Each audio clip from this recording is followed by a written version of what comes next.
Hadirin, sebagaimana yang kami sampaikan kepada panitia pengajian bahwa tema kita pada malam hari ini adalah konsep Al-Quran tentang penguatan rohani. Kenapa kita bicara tentang penguatan rohani? Karena pada dasarnya manusia itu lemah. Wa khuliqal insanu dha'ifa. Manusia itu diciptakan dengan kondisi yang lemah.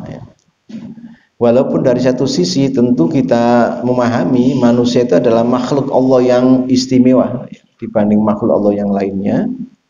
Keistimewaan itu terletak pada kecerdasan.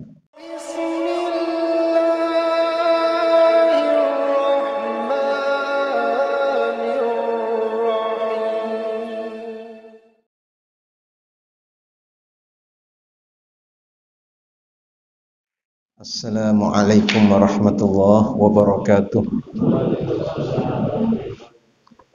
Bismillahirrahmanirrahim. Alhamdulillahi rabbil alamin. Wassalatu wassalamu ala afdalil anbiya'i wal mursalin Nabiyyina Muhammadin wa ala alihi wa ashabihi ajma'in. Subhanaka la ilma lana illa ma 'allamtana innaka antal alimul hakim. Rabbi shrah li sadri wa yassir li amri wahlul 'uqdatam min lisani yafqahu qawli. Hadirin para jamaah rahimakumullah, alhamdulillah kita panjatkan rasa tasyakur kita kehadirat Allah atas segala nikmat yang telah dilimpahkan kepada kita semua. Allah Subhanahu wa ta'ala masih berkenan memberikan kesadaran, memberikan kekuatan untuk tetap untuk istiqomah di dalam ketaatan kepadanya. Mudah-mudahan semua amal ibadah kita diterima di sisi Allah Subhanahu wa ta'ala. Hadirin, sebagaimana yang kami sampaikan kepada panitia pengajian bahwa tema kita pada malam hari ini adalah konsep Al-Quran tentang penguatan rohani. Kenapa kita bicara tentang penguatan rohani? Karena pada dasarnya manusia itu lemah. Wa khuliqal insanu dha'ifa. Manusia itu diciptakan dengan kondisi yang lemah. Walaupun dari satu sisi tentu kita memahami manusia itu adalah makhluk Allah yang istimewa dibanding makhluk Allah yang lainnya. Keistimewaan itu terletak pada kecerdasan. Kalau kita membaca Quran surat Al-Baqarah ayat 30 sampai 31, di sana ada dialog segitiga antara Allah dengan malaikat di satu sisi dan Allah dengan Adam di sisi yang lainnya. Wa idz qala rabbuka lil malaikati inni ja'ilun fil ardi khalifah. Ingatlah ketika Tuhanmu berkata kepada para malaikat, sesungguhnya aku menciptakan satu sosok yang menjadi khalifah atau pemakmur bumi. Sontak dalam dialog itu malaikat mengatakan, qalu ataj'alu fiha may yufsidu fiha wa yasfiku dima. Mereka berkata, aduhai Tuhanku, apakah engkau akan ciptakan sosok yang merusak, sosok yang menumpahkan darah? Dari mana malaikat tahu bahwa sosok yang akan dipercaya oleh Allah untuk menjadi pemakmur bumi itu merusak dan menumpahkan darah? Ya tentu dari keberadaan manusia sebagai makhluk cerdas. Justru karena kecerdasannya itulah manusia kemudian memiliki satu efek samping ya yang disebut dengan tadi dalam ayat adalah safakudam wal fasadu fil ard, menumpahkan darah serta membuat kerusakan di muka bumi. Ada sejumlah ayat yang menerangkan hal-hal seperti itu yang pada intinya supaya manusia mewaspadai bakat-bakat negatif yang terpendam di dalam jiwanya. Wa kanal insanu ajula, manusia itu ada kecenderungan tergesa-gesa, gak sabaran, maunya segala persoalan yang ia inginkan sak selesai ya, gitu. Makanya kalau ada orang kalau kita bicara ini ya, orang-orang yang ditangkap KPK kemudian diadili oleh pengadilan tipikor dan pada akhirnya masuk penjara, ya tidak ada yang bodoh, tidak ada yang gak sekolah, itu orang-orang hebat. Ada lurah, ada camat, bupati, wali kota, gubernur, menteri, pejabat eselon 1, bergelar haji, bu hajah, kiai haji, malbu kabeh. Karena tanpa kecuali manusia itu, wakanal insanu ajula, manusia itu punya kecenderungan sukanya cepet, tergesa-gesa gitu. Sak saknyet ndang mari ndang wis. Itu tanpa kecuali. Ya tentu baik saja sat-set itu, tapi harus hitung-hitungannya harus baik ya. Baik. Juga ayat misalnya yang terdapat di dalam Quran surat Al-A'raf ayat 72. Inna aradnal amanata 'alas samawati wal ardi wal jibali fa abaina ayyahmilnaha wa ashfaqna minha inna aradnal amanata 'alas samawati wal ardi wal jibali wa ashfaqna wa hamalahal insan ya, yang jadi titik tekan saya, innahu kana zaluman jahula.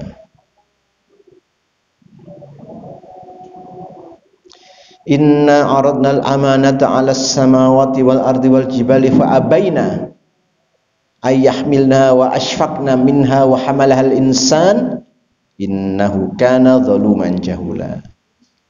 Yang secara harfiah sesungguhnya aku sudah tawarkan kepada bumi, kepada langit, kepada gunung-gunung untuk memikul amanah, tapi semuanya menyatakan tidak mampu. Fa'abaina, maksudnya semuanya menolak ya, karena takut tidak mampu memikulnya. Kemudian manusialah yang memikulnya. Wa hamalal insan. Ya artinya memang Allah sudah menyiapkan manusia sebagai sosok yang memiliki kemampuan secara konseptual, secara bakat untuk menjalankan fungsi-fungsi kekhilafahan tadi. Namun diingatkan, hei manusia, walaupun kamu memiliki kemampuan ya untuk menjalankan tugas-tugas kekhilafahan itu, kamu harus hati-hati. Pada dirimu ada innahu kana zaluman jahula. Hati-hati loh manusia, pada dirimu ada bakat-bakat yang berbahaya.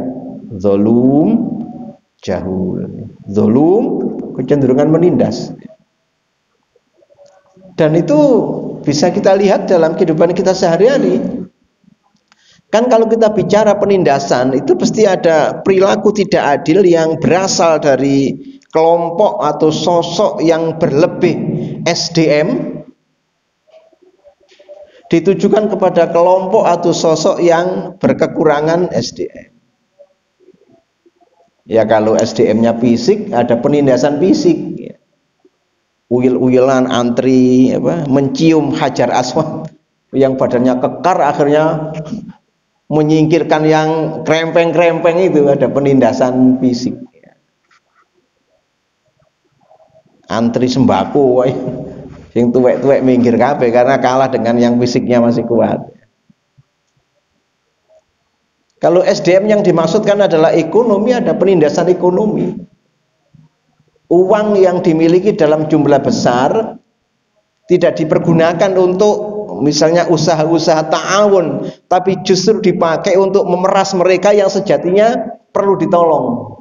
Praktek rentenir itu kan ada kezaliman ekonomi,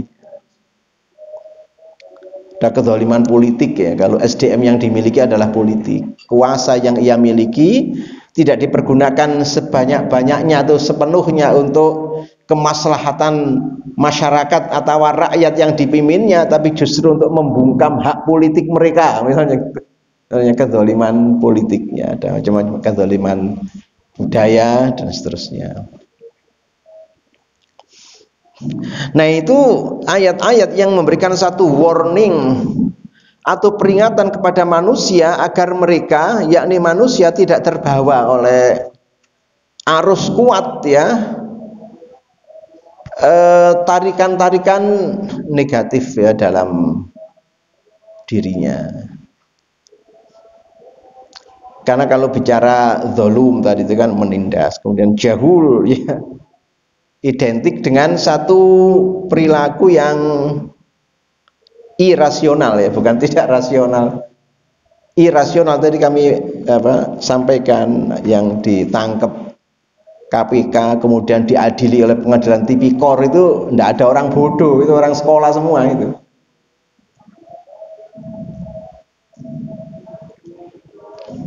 Mau ada yang hafal Quran macam-macam ada ya. Dulu Menteri Agama yang pernah masuk penjara ya, Menteri Agamanya saat Megawati jadi presiden, itu hafal Quran namanya. Bukan hafal Quran juz 30 seperti saya gini, tapi hafal Quran 30 juz namanya. Ya cuma tadi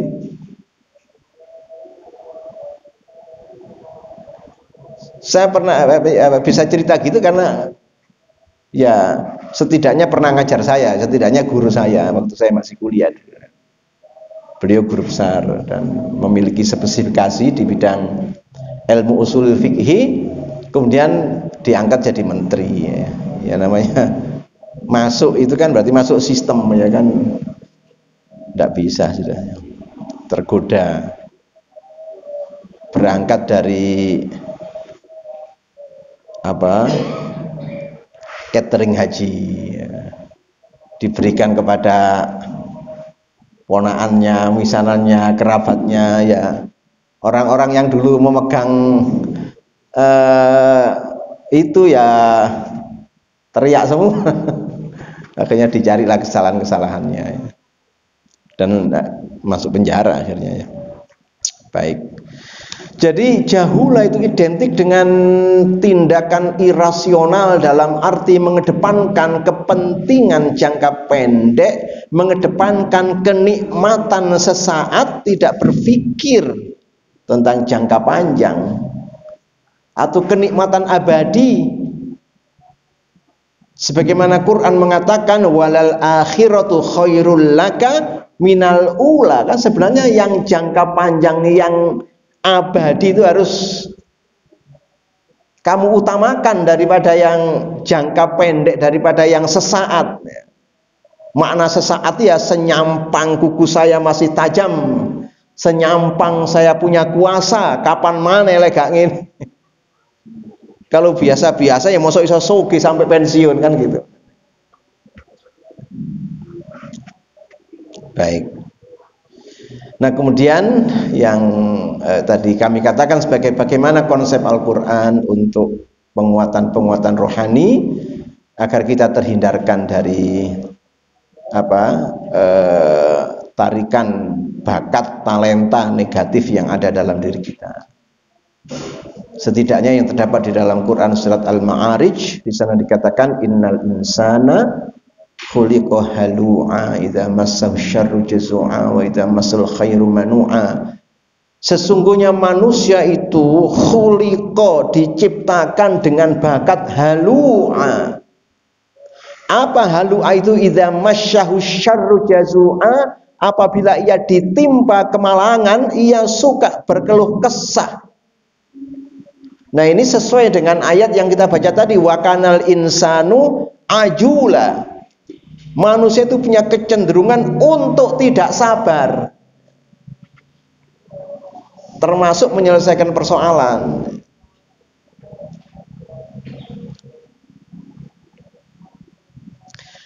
Wa idza massahu syarru jazua wa idza massahul khairu, apabila ia mendapatkan satu kelapangan hidup, manua, muncul bakhilnya, kikirnya, ananiyahnya, individualistisnya, tidak mau berbagi kepada sesama. Lek gak duwe ndrawem wis golek utangan. Oleh arisan menengai gak gelem cerita.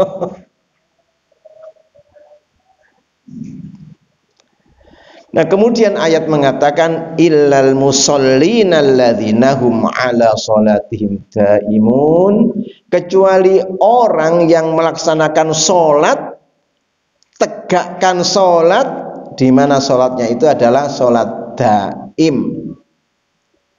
Secara harfiah makna daim itu adalah ajek, continue, terus menerus. Apanya yang ajek? Apanya yang continue? Apanya yang terus menerus? Hadirin, satu hari kita sholat 5 kali dalam konteks sholat wajib, ya, sholat fardu. Kalau satu kali sholat kita butuh waktu 15 menit, berarti 5 kali sholat kita butuh waktu 75 menit. Padahal satu hari satu malam itu ada 24 kali 60 menit. Artinya dibanding yang 24 kali 60 menit ini, yang namanya 75 menit ya kecil sekali. Kecil sekali. Saya tidak bicara tentang yang tidak sholat, ini bicara tentang yang sholat. Ya belakangan saja ya, sekitar ya 20 tahun terakhir itu sudah pejabat, orang-orang abangan itu berani menampakkan kesalehannya, menampakkan keagamaannya. Dulu itu misalnya Jumatan ya, pejabat-pejabat itu ya Jumatan dia kerjanya tekon tidak berani ngomong dari Jumatan, tidak berani ngomong golek mangan nang warung, padahal Jumatan dia ya sholat cuma. Ya saya kira akhir dari pemerintahan Pak Harto itu kan dikenal dengan pemerintahan yang relatif dekat ya dengan agama ya, termasuk memberikan satu kesempatan sifatnya kepada siswa-siswi yang perempuan itu mengenakan jilbab dan seterusnya kan pada akhir dari pemerintahnya Pak Harto. Awalnya kan keras penentangannya karena itu identik dengan revolusi Islam di Iran ya. Artinya bahwa pengaruh masyarakat Indonesia yang berjilbab secara masif itu sejak revolusi Islam di Iran itu, karena saya mengikuti perkembangannya. Kenapa revolusi Islam di Iran itu begitu kuat pengaruhnya? Ya karena modern mereka itu, berjilbab tapi modern perempuan-perempuannya. Pakai jaket, pakai celana jin tapi jilbaban, apalagi orang Arya ya, mereka kan keturunan Arya, orangnya cantik-cantik, orangnya bersih-bersih. Mulai kampus-kampus umum UI, mulai 1, 2, kemudian merantau, ITB, IAIN belum waktu itu. Karena IAIN itu masih kerudung panjang ini, yang bukan model jilbab itu, kerudung panjang yang seperti mak-mak kita ya, ibu kita itu dulu begitu. Tapi kan kemudian jadi hal yang sudah populer, hampir sekarang ini istrinya Kapolri yang muslim ya, istrinya jenderal, kalau ada acara-acara kenegaraan pada pakai jilbab. Sekarang polisi perempuan saja sudah diizinkan mengenakan jilbab, kan luar biasa perkembangan itu. Kalau dulu tabu itu orang pakai jilbab, kayak wong Arab pakai jilbab. Iya wong Arab pantes sirunge bangir lah, sampean ya Arab patik genah ngono. Tapi sekarang ada acara manten ya, semuanya pakai jilbab. Luar biasa perkembangan agama itu. Sulit dibayangkan itu terjadi misalnya 30 tahun yang lalu, 40 tahun yang lalu, tidak terjadi seperti itu. Innal insana khuliqa halu'a idza massahu syarru jazu'a wa idza massal khairu manu'a illal musallina alladzina hum 'ala sholatim daimun. Kecuali orang yang mereka laksanakan sholat dan sholatnya itu adalah daim. Yang tadi kami katakan sehari semalam kita butuh waktu 75 menit untuk melaksanakan sholat, tapi hidup kita itu 60 kali 24. Nah, sholat daim itu adalah sholat yang cuma 75 menit itu, tapi asar atau efeknya bisa menjaga kita 24 jam. Sholat yang hanya di masjid, yang hanya di atas sajadah, tapi asar atau efeknya bisa menjaga kita di mana saja. Tidak saja di masjid, tidak saja di atas sajadah. Di mana saja. Di rumah, di luar rumah, di pasar, di kantor, di tempat kerja, termasuk ketika berlalu lintas. Saya kalau pulang dari kampus UIN itu kan lewat depannya UIN kan belok kiri ya, lewat frontage sisi timur. Nah, begitu masuk ketemu traffic light pertama, lampu merah pertama, itu kan tidak boleh ke kanan. Wong jelas besar kok rambunya. Ada gambar belok gini terus di coret tengahnya itu kan tidak boleh. Tapi ya saya lihat anak-anak yang mahasiswa saya sebenarnya pada menggok kanan kabeh mana. Yo.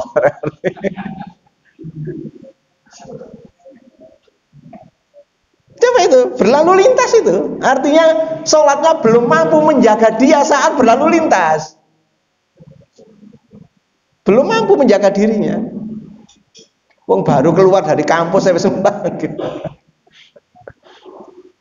Dulu awal-awal ya, itu awal-awal frontage sisi timur itu dioperasikan, saya pernah itu ono polisi J6 cekel.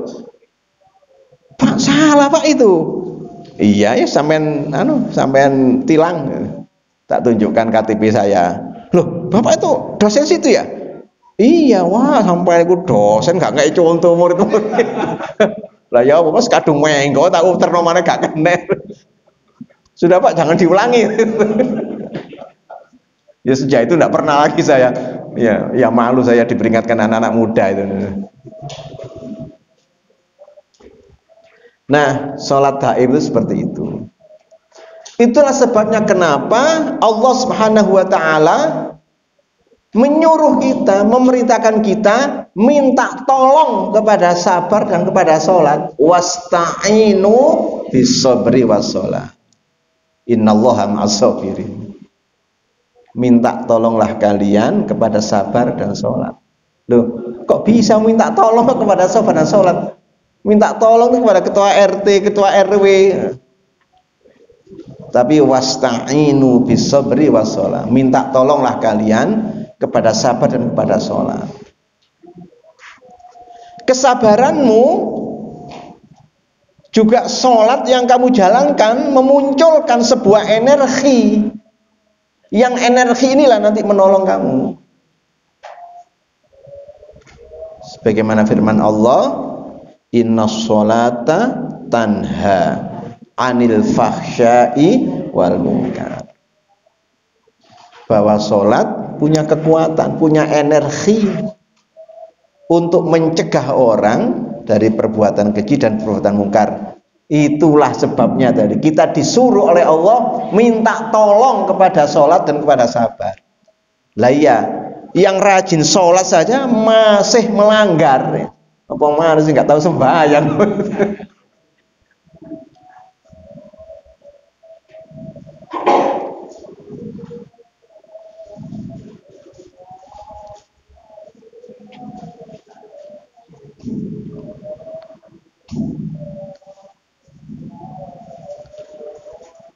Saya itu di kampus ya belakangan ya, termasuk COVID kemarin,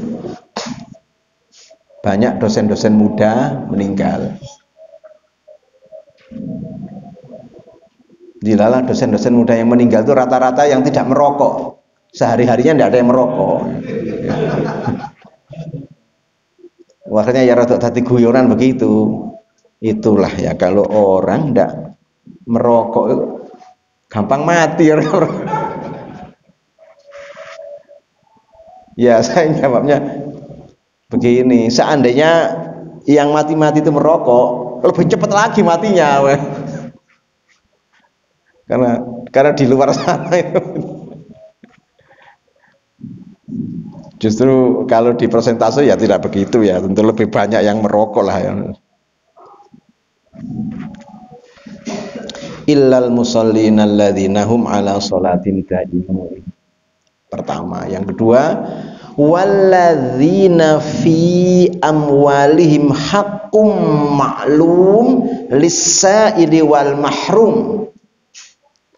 Orang-orang yang sadar ya bahwa di dalam hartanya ada hak orang lain, baik orang yang secara terang-terangan minta-minta ataupun orang yang sejatinya miskin tapi ia menjaga kehormatannya, tidak mau minta-minta. Dan kita harus tahu, bukan berarti yang diem, yang tidak door to door minta kepada orang terus sugih itu ya belum tentu. Ada orang-orang yang memang lebih memilih hidup terhormat ya dengan tidak minta-minta kepada orang. Itu kalau kita sedang membagikan zakat misalnya, harus kita utamakan sebagai kelompok yang menerima zakat ya. Jangan bagi zakat maka menimbulkan masalah baru, lumpur wong pirang-pirang desek-desekan mlebu rumah sakit akhirnya. Wis salah gak oleh duit 20.000 mlebu rumah sakit.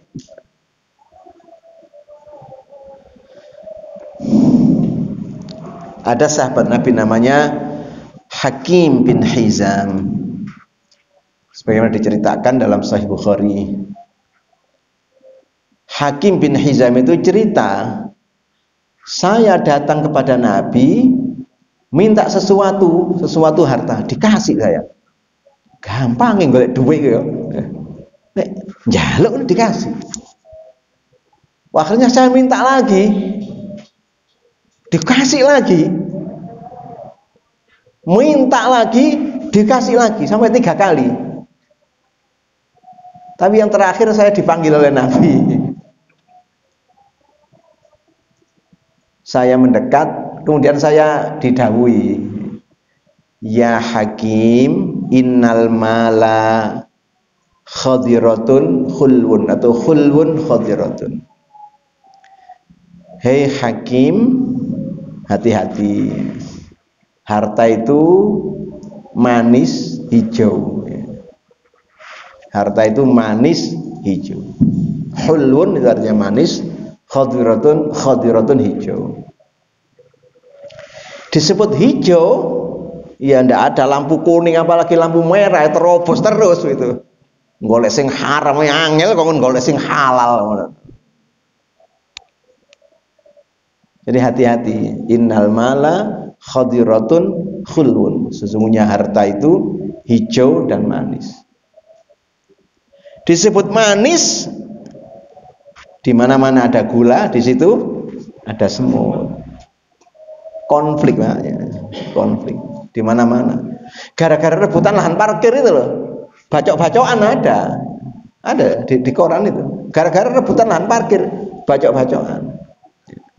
Saya baca di koran di Lumajang itu ada kakak beradik pacul-paculan, akhirnya adiknya mati. Rebutan warisan sawah. Sama-sama ke sawah, akhirnya gelutnya di sawah, mergo padha-padha nggawa pacule gak sida maculi sawah, maculi ndase adikne. Fal iyadu billah. Jadi hati-hati, innal mala khadiratun khulwun. Kalau kamu mencarinya dengan baik-baik, kamu akan diberkahi oleh Allah. Tapi kalau kamu mencarinya secara ambisius, ya, maka berbahaya. Nah, kemudian Nabi memberi nasihat yang sangat indah di akhir sabdanya kepada Hakim bin Hizam. al yadul ulya khairun minal yadis sufla, ya. Tangan yang di atas dalam arti yang suka memberi itu lebih mulia, lebih baik daripada tangan yang di bawah yang berharap-harap pemberian orang, ya. Tapi jangan kemudian dikasih orang tak cukup tuh kondukur ya, kenapa? Saya supaya menjadi al-yadul ulya khairun minal yadis sufla. Sejak itu hakim bersumpah, sampai saya mati saya tidak pernah minta orang dan tidak mau diberi orang, dalam arti pemberian, ya, bukan upah kerja, bukan, ya. Nah, setelah Nabi meninggal dunia, yang memimpin kaum muslimin adalah Abu Bakar As-Siddiq, kemudian Umar. Pada zaman Umar, veteran-veteran perang Badar itu dapat santunan. Orang-orang yang dulu pernah ikut perang Badar itu dapat apa namanya, ya sekarang semacam uang pensiun itu, ya, dapat santunan. Zaman Abu Bakar juga begitu. Hakim bin Hizam dipanggil, Hakim, kamu kan veteran perang Badar, ya. Kamu dapat tunjangan kamu, ya. Terima kasih, tapi saya tidak mau menerima.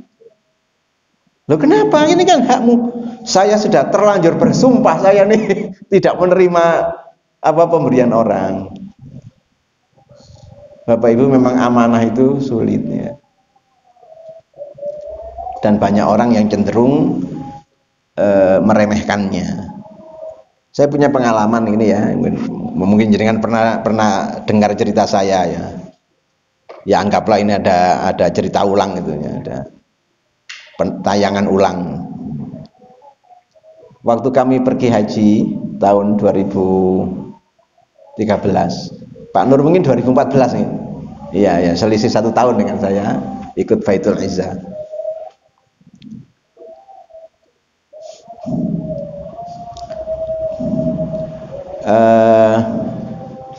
Ketua maktabnya itu masih muda, ya, setidaknya 5 tahun di bawah saya kalau menurut perkiraan saya.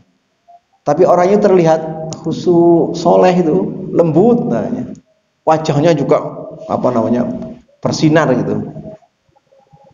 Setiap kali ketemu saya, kalau dia tidak sedang baca Quran, sedang berdoa, sedang apa, waktu ada di Arafah itu juga saya lihat dia sambil mengawasi jamaah itu ikut berdoa dan seterusnya. Nah, satu saat saya ngobrol dengan orang itu, saya lupa namanya. Dia mengatakan, saya ini punya satu problem yang mengganggu jiwa saya. Barangkali Pak Syamsuddin bisa membantu saya untuk bisa menyelesaikan problem saya. Ini problem warisan, problem turun-temurun. Kakek saya sebelum meninggal berpesan pada bapak saya, di rumah ini ada harta warisan, ya, yang berhak menerima itu ada di Indonesia orangnya. Karena saya, katanya kakeknya itu, tidak bisa menyampaikan amanah ini, saya harap kamu nanti bisa menyampaikan amanah ini kepada yang berhak menerimanya. Harta yang cukup banyak, harta warisan. Margaba Katayam, ya, di Surabaya waktu itu. Akhirnya saya ada data orang yang Syekh katakan tadi itu berhak menerima harta waris. Dia tunjukkan HP-nya, ini alamatnya ini. Seingat saya daerah Praban, yang orang jual-jual sepatu itu, daerah Praban, gang sekian, nomor sekian ada namanya ini, nomor teleponnya ini. Bisa catat tahun 2013 kan sudah lancar kan saluran-saluran komunikasi. Saya hubungi teman-teman Surabaya, tolong dilacak rumah ini, ya. Akhirnya dilacak, Pak, rumah itu sekarang jadi rumah kos. Ada beberapa kamar dikoskan gitu karena rumahnya gede, rumah keturunan Arab. Orangnya pindah ke Balikpapan, ke kota Balikpapan. Baik kalau gitu sampean cari nomor teleponnya orang itu kepada penghuni-penghuni kos. Dapat di SMS ke saya telepon Pak yang nomornya itu ternyata yang ngangkat seorang ibu. Ya kan saya nelpon itu habis subuh, lupa kalau selisih dengan Indonesia kan 4 jam. Yang ditelepon kaget itu. Ada apa? Sampean penipu ya? Wah, ya penipu.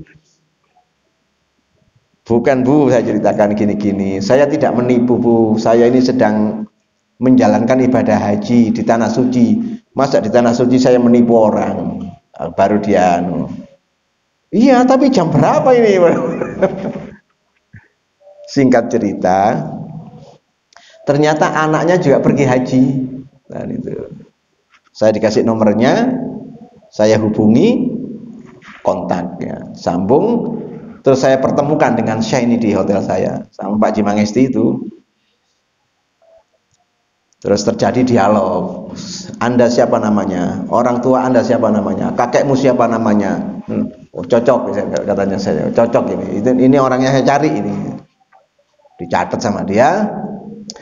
Pada intinya setelah selesai haji, kumpulkan kerabat-kerabatmu, saya akan ke Indonesia. Saya akan bicara. Ada harta di sini yang berhak menerimanya itu adalah sebenarnya kakekmu. Tapi kan kakeknya sudah meninggal, ibunya nanti. Seandainya orang yang di Arab tadi, di Mekah tadi itu tidak menyampaikan amanah ini kepada yang ada di Indonesia, tidak ada masalah sama sekali. Karena yang di Indonesia ini juga tidak pernah ngerti. Keluarga ini tidak pernah ngerti, ada hak di sana tidak pernah ngerti. Ya memang pernah dengar-dengar tapi tidak pernah ngerti, sudah lewat, sudah sangat lama, sudah ganti generasi. Jadi seandainya duit itu tidak diberikan ke Indonesia kepada keluarga yang berhak ini, tidak ada masalah sama sekali, tidak ada yang ngerti. Sehingga katanya teman-teman, ngono ae goleki pangan dhewe lah gak ono sing ngerti ae gelo. Jadi sampai segitu. Artinya ada orang-orang yang memang masih menjaga amanah itu masih. Masya Allah.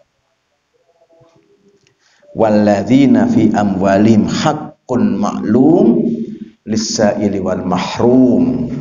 Orang-orang yang punya kesadaran bahwa di dalam hartanya ada hak yang tertentu, setidaknya 2,5% dari hartanya itu yang harus diberikan kepada orang lain untuk berbagi. Yang ketiga,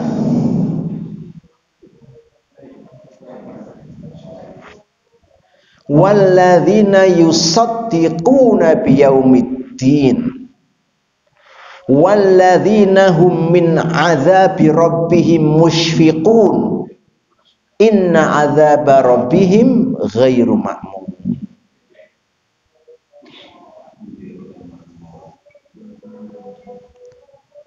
Walladzina, dan orang-orang yang yusaddiquna, mereka membenarkan, mereka mempercayai biyaumiddin, adanya hari pembalasan, adanya hari perhitungan. Yu'minuna bil ghaib, beriman kepada yang ghaib.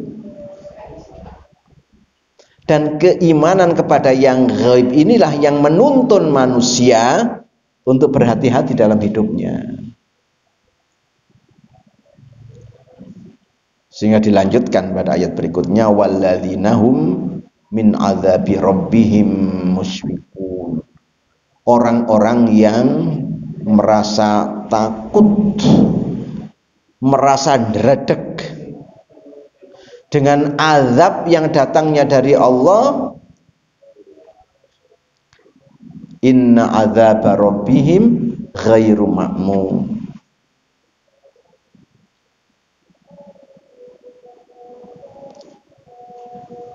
sesungguhnya azab Tuhan mereka tidak bisa dianggap kemudian aman. Walladzina hum min adzabi rabbihim mushfiqun inna adzaba rabbihim ghairu ma'mun. Itulah yang dalam ilmu akhlak disebut sebagai muraqabah. Kesadaran rohani bahwa dirinya tidak pernah aman dari azab Allah. Orang-orang yang tidak memiliki keyakinan, tidak memiliki keimanan akan adanya yaumul akhirah atau yaumuddin tadi, itu pasti merasa aman dari azab Tuhan. Gak apa-apa, ngene ae kok dilarang, gak apa-apa. Ya sing gak apa-apa, biasa ya apa-apa.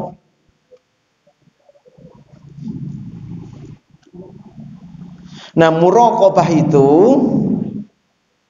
adalah kesadaran rohani bahwa kita manusia, kita hamba-hamba Allah ini tidak pernah aman dari azab Allah. Kesadaran rohani bahwa kita tidak pernah aman dari azab Allah itu menjadikan hidup kita hati-hati. Mau melanggar, mau menyimpang, mau melampaui batas, takut dengan azab Allah.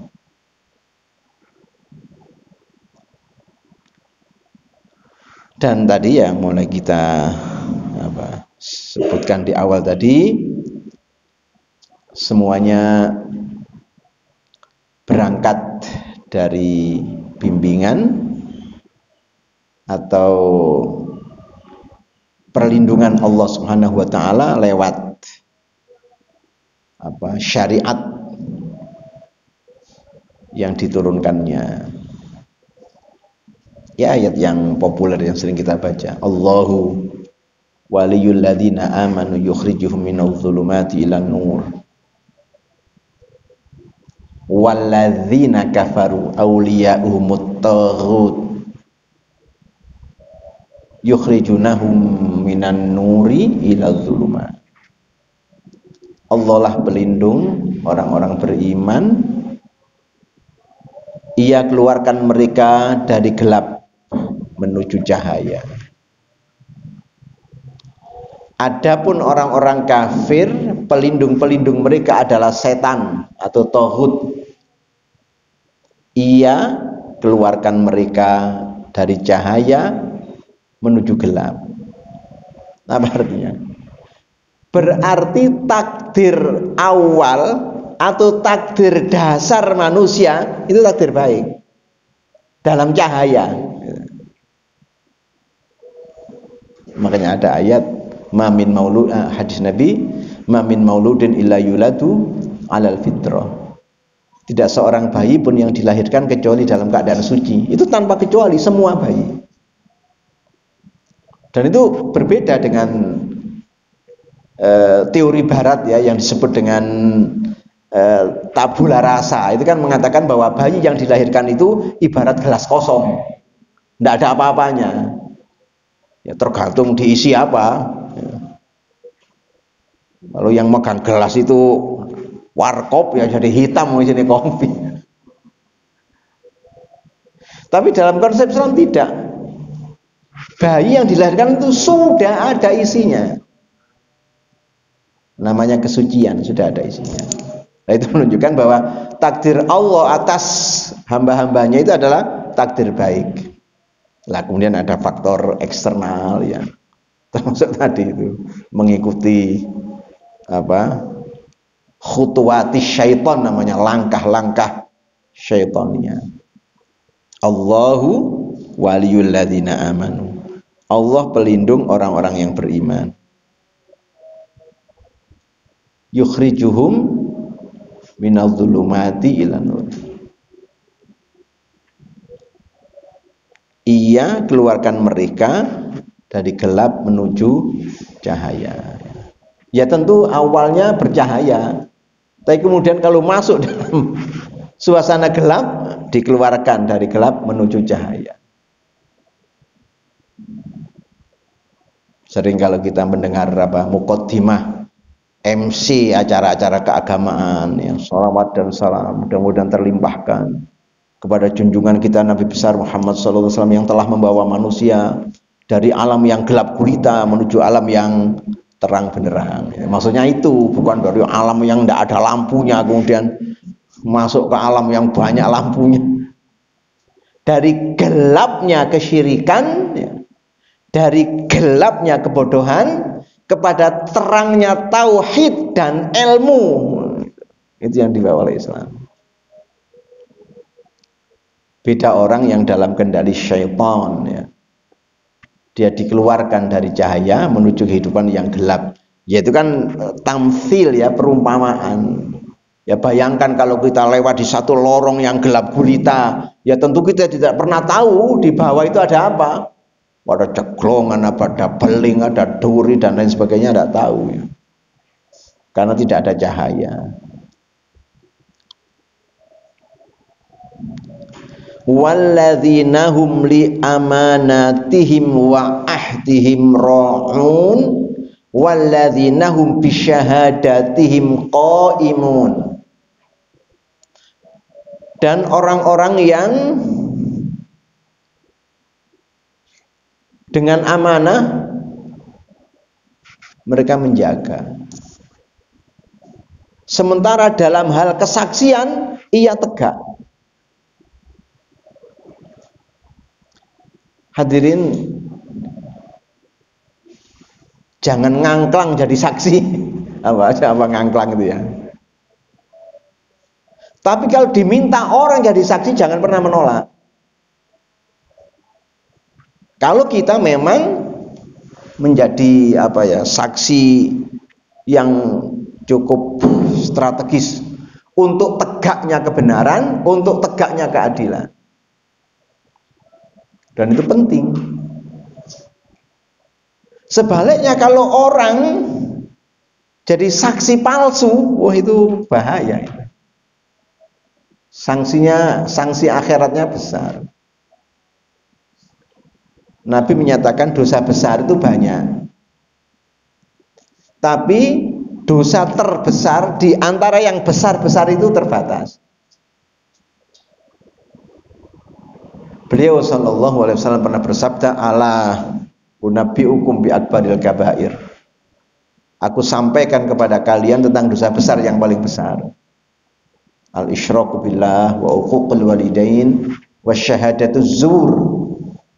Syirik kepada Allah, durhaka pada orang tua, saksi palsu, masuk lagi. Tidak melihat, bilang melihat.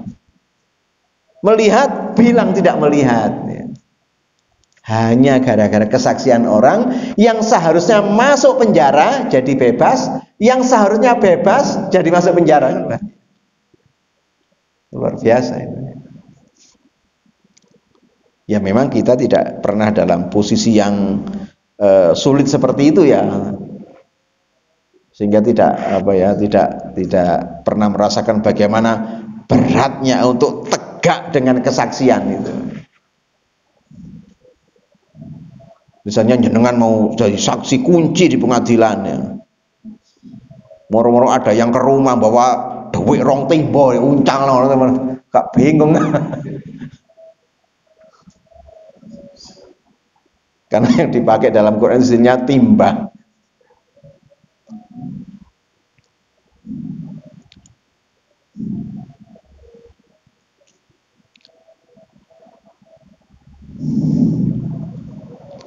Walladzina hum ala sholatihim yuhafidun. Jadi di awal dikatakan walladzina hum ala sholatihim daimun, di akhir di penutup dikatakan walladzina hum ala sholatihim yuhafidun. Orang-orang yang bukan sekedar ajek, bukan sekedar kontinu, tapi juga orang-orang yang di dalam sholatnya itu mereka menjaga, dijaga jamaahnya, dijaga kesempurnaan sujud rukuknya dan seterusnya. Ulaika fi jannatin mukramun. Orang-orang itulah yang akan ditempatkan Allah di dalam jannah, di dalam surga, dan mereka dimuliakan. Mudah-mudahan kita diberi kekuatan oleh Allah untuk senantiasa menguatkan rohani kita sebagaimana konsep Al-Qur'an yang telah ada di dalam, ya setidaknya yang kita baca tadi di dalam Quran surat Al-Ma'arij. Mudah-mudahan bermanfaat. Langsung ditutup apa ada forum tanya jawab?